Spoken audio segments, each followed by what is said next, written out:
Otis pulled his bulk up the ladder. If no one was glad to see him, at least no one was so discourteous as to leave. Mr. Otis was immediately shown every honor, given a comfortable armchair and a tankard of punch. Seemingly, he was not in a talkative mood tonight. The broad, ruddy, good-natured face turned left and right, nodding casually to his friends, taking it for granted that he was still a great man among them, instead of a milestone they all believed they had passed years before. He sniffed at his punch and sipped a little. "Sammy," he said to Sam Adams, "my coming interrupted something you were saying. We will fight. You had got that far." "Why, yes, that's no secret." "For what will we fight?" "To free Boston from these infernal redcoats and—" "No," said Otis. "Boy, give me more punch. It's not enough reason for going into a war. Did any occupied city ever have better treatment than we've had from the British? Has one rebellious newspaper been stopped? One treasonable speech? Where are the firing squads? The jails jammed with political prisoners? What about the gallows for you, Sam Adams? And you, John Hancock? It has never been set up. I hate those infernal British troops spread all over my town as much as you do. Can't move these days without stepping on a soldier. But we are not going off into a civil war merely to get them out of Boston. Why are we going to fight? Why? Why?" There was an embarrassed silence. Sam Adams was the acknowledged ringleader. It was for him to speak now. "We will fight for the rights of Americans. England cannot take our money away by taxes. No, no. For something more important than the pocketbooks of our American citizens. Rab said, for the rights of Englishmen, everywhere." "Why stop with Englishmen?" Otis was warming up. He had a wide mouth, crooked and generous. He settled back in his chair, and then he began to talk. It was such talk as Johnny had never heard before. The words surged up through the big body, flowed out of the broad mouth. He never raised his voice, and he went on and on. Sometimes Johnny felt so intoxicated by the mere sound of the words that he had hardly followed the sense. That soft, low voice flowed over him, submerged him. "For men and women and children all over the world," he said. "You were right, you tall, dark boy, for even as we shoot down the British soldiers, we are fighting for rights such as they will be enjoying 100 years from now. There shall be no more tyranny. A handful of men cannot seize power over thousands. A man shall choose who it is shall rule over him. The peasants of France, the serfs of Russia, hardly more than animals now. But because we fight, they shall see freedom like a new sun rising in the west. Those natural rights God has given to every man, no matter how humble." He smiled suddenly and said, "Or crazy," and took a good pull at his tankard. "The battle we win over the worst in England shall benefit the best in England.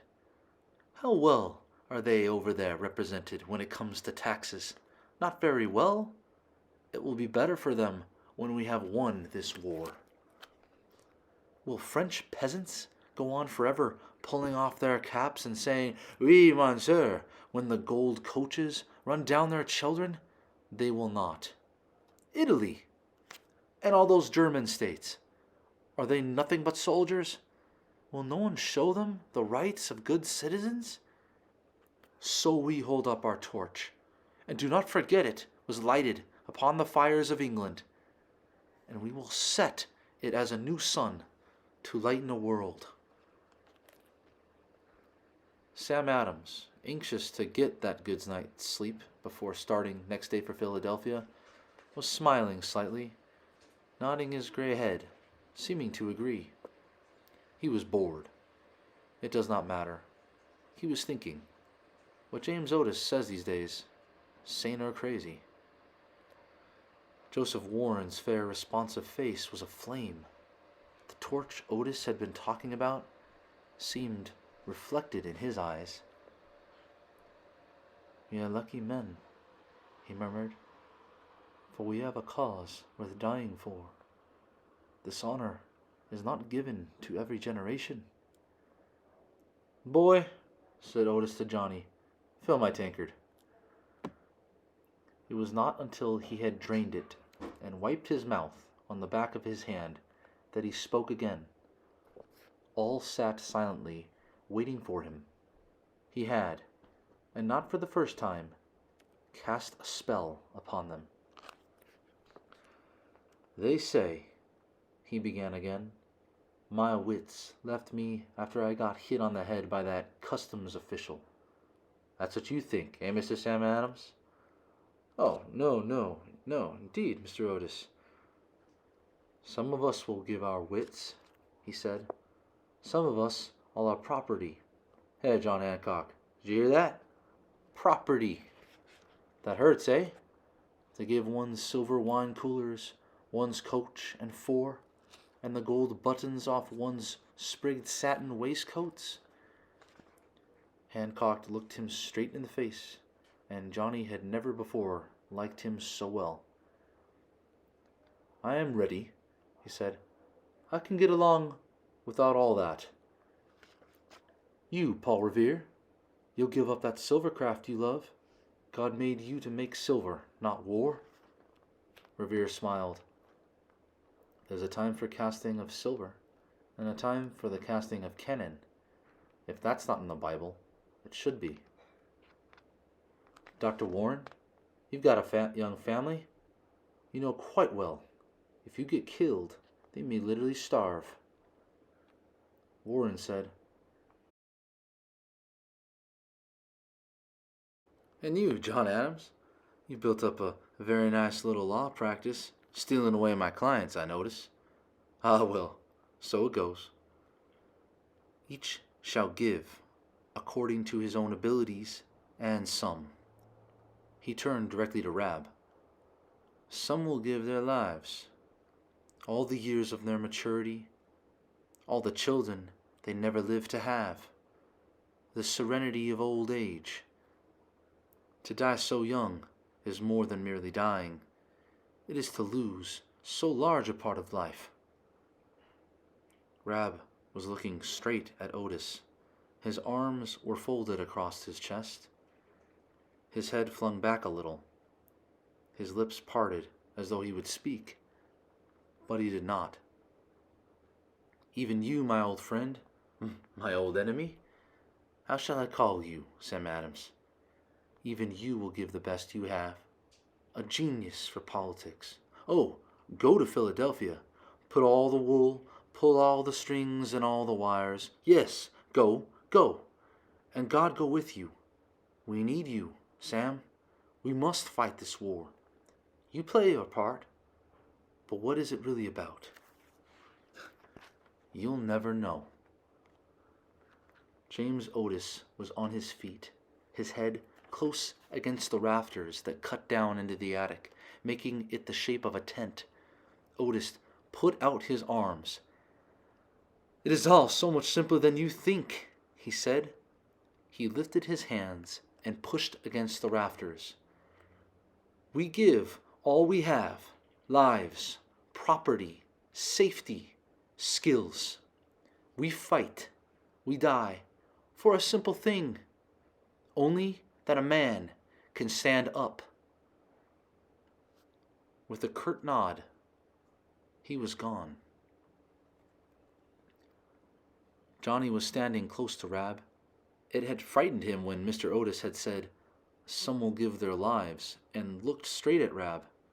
Die so that a man can stand up. Once more, Sam Adams had the center of attention. He was again buttoning up his coat, preparing to leave. But first, he turned to Revere. "Now he is gone. We can talk a moment about that spy system you think you can organize in Boston." Paul Revere, like his friend Joseph Warren, was still slightly under the spell of James Otis. "I had not thought about it that way before," he said, not answering Sam Adams's words.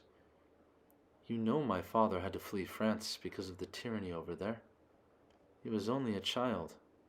But now, in a way, I'm fighting for that child. That no frightened lost child ever is sent out of a refugee from his own country because of race or religion." Then he pulled himself together and answered Sam Adams's remarks about the spy system.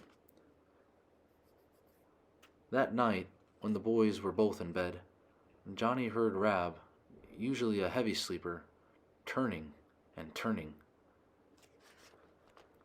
"Johnny," he said at last, "are you awake?" "Yes." "What was it he said?" "That a man can stand up." Rab sighed and stopped turning. In a few moments he was asleep.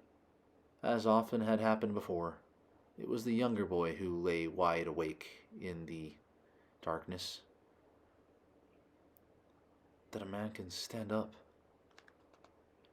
He'd never forget Otis with his hands pushed up against the cramping rafters over his head. That a man can stand up. As simple as that. And the strange new sun rising in the west, a sun that was to illumine a world to come.